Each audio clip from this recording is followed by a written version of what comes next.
Raiders of Blackveil is a brand new co-op dungeon roguelike where you can play solo or with a team to battle monsters, dodge traps, progress your character, and engage in epic boss battles using very unique class building. There's no hub town, no filler quests, nothing boring, just a tight loop of action, loot, and fun that kicks off right when you hit play. You start by choosing from 4 preset characters called Rebels, each with their own base identity and core abilities, but the twist is you build the rest of your class mid-run using a perk system that pulls from traditional RPG archetypes. So maybe you can build a warlock assassin, or maybe a guardian druid, or a warrior priest. Every perk you take reshapes your playstyle, and every run lets you rebuild from scratch. The core loop is simple. Pick a rebel, enter the dungeon, level up, and escape with your loot. So today I'm going to be giving you all a first look on how Raiders of Blackveil works, what makes this game so special, and why it might be one of the coolest indie launches to look out for, because man, this game is nothing short of epic. Okay, so what is Raiders of Blackveil? First off, it's an indie game made by a small team at Wombo Games, and it's launching soon into Steam Early Access. This game, however, does not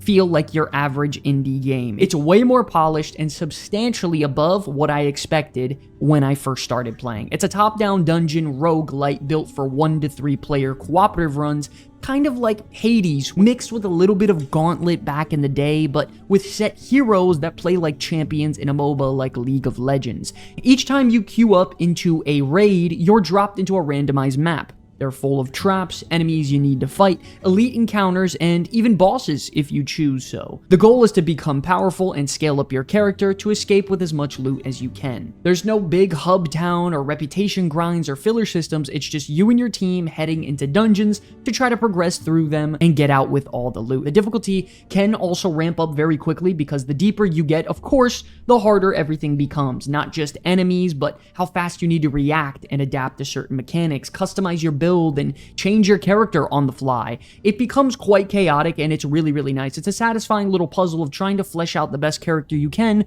with the cards that you are dealt. Fast-paced, clean, and basically no downtime when you're playing this game. You're in the action right away, and every choice makes your run matter. Now, when it comes to your choice of characters in the build system, this is where 100% Raiders of Blackveil goes from some average indie game to something very, very impressive. So yes, you don't create your own character, you pick from a roster of heroes called Rebels, which is kind of like choosing a champion from League. They all have their own identity, a unique playstyle, and a few core abilities that define how they function. But it goes way beyond that, because in this game there's also a perk system. These are bonuses you have the opportunity to gain during your runs, where after you complete a map, you're given a chest to choose from one of the perks.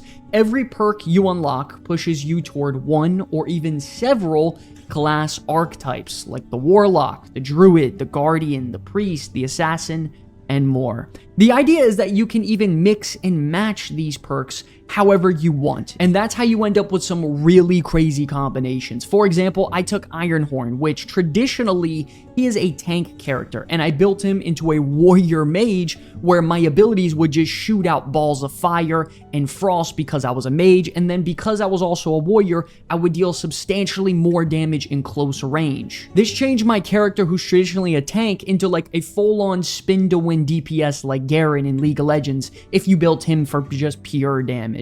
This is why I love this game so much, because you can build your characters however you'd like. Do you want to have a necromancer, stealth assassin that summons a bunch of minions? You can have that. Do you want to change traditionally a healing character into a full-blown DPS? You can do that as well. There are literally hundreds of combinations that you can choose from, and every run lets you rebuild and change your character from the ground up, giving you always something exciting to try out.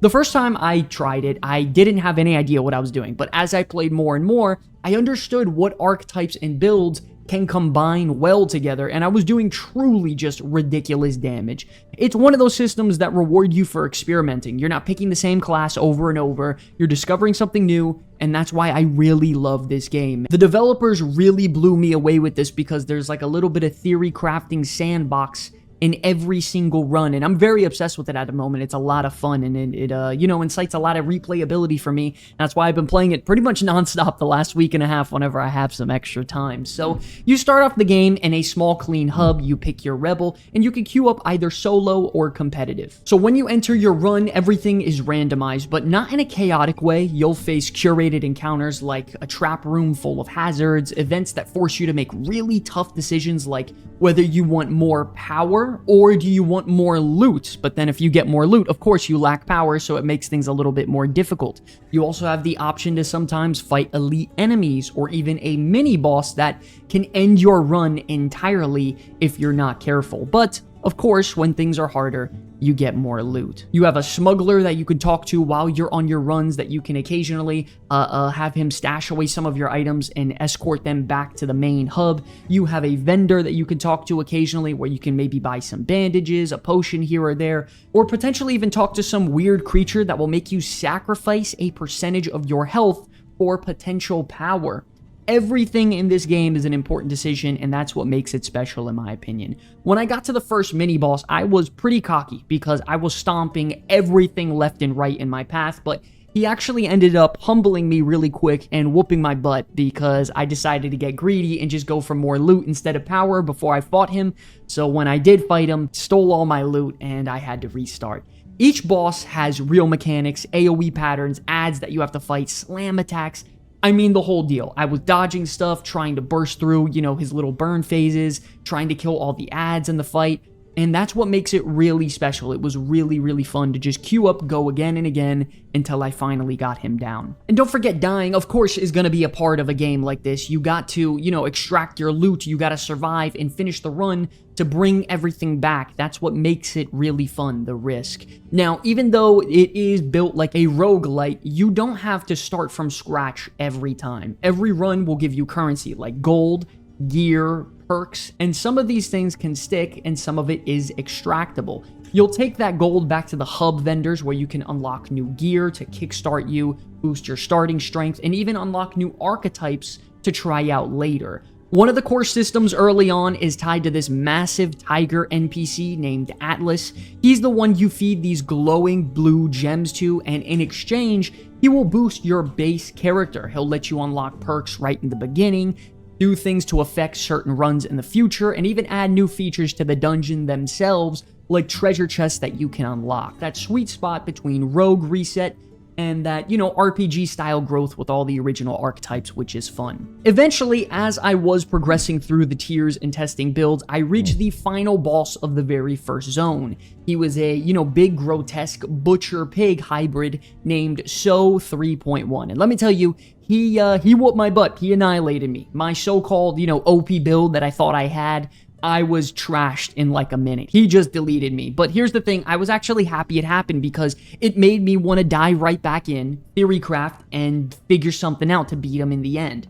My second attempt, I tried a Guardian Priest tank build to maybe make myself just unkillable. I still ended up dying. Then on my fourth run, I went a full glass cannon, like rogue build, warrior mage assassin with like 0 safety, but I had crazy damage, and that was the build that finally brought him down for me since I learned the mechanics. The whole fight though, the failure, the experimentation, the final win, it reminded me of the best kind of game design where when you lose, you want to go back to the drawing board, test some things out, and then beat that boss and finally get him down. That's what makes great video games, and that's what this is all about.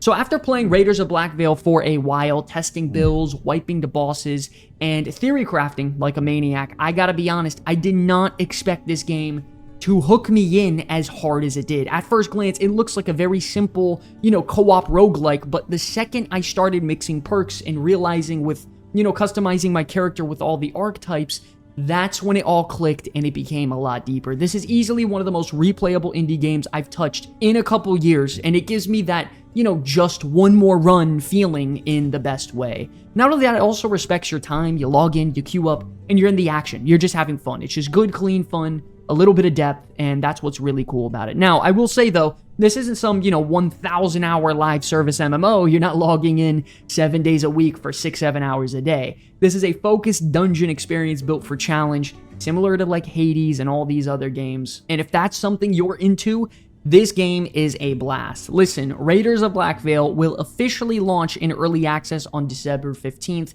and you can wishlist the game now officially on Steam in the description below that you guys can use with our link. I want to give a big shout out to the developers for reaching out. I was very, very excited they reached out to us for this game. I am genuinely so surprised. Yes, this is a sponsor dedicated video, but like always, anytime we have a sponsor dedicated video on the channel, it's only for a very good reason, and this one is by far my favorite sponsor dedicated video that I've played over everything else in the past. I promise you guys, you will not be disappointed. There's a demo out right now you can try for free. Wishlist the game, and it will go into early access on December 15th. My name is Sky from the Comeback Kids, and we will see you all in the next one. Peace.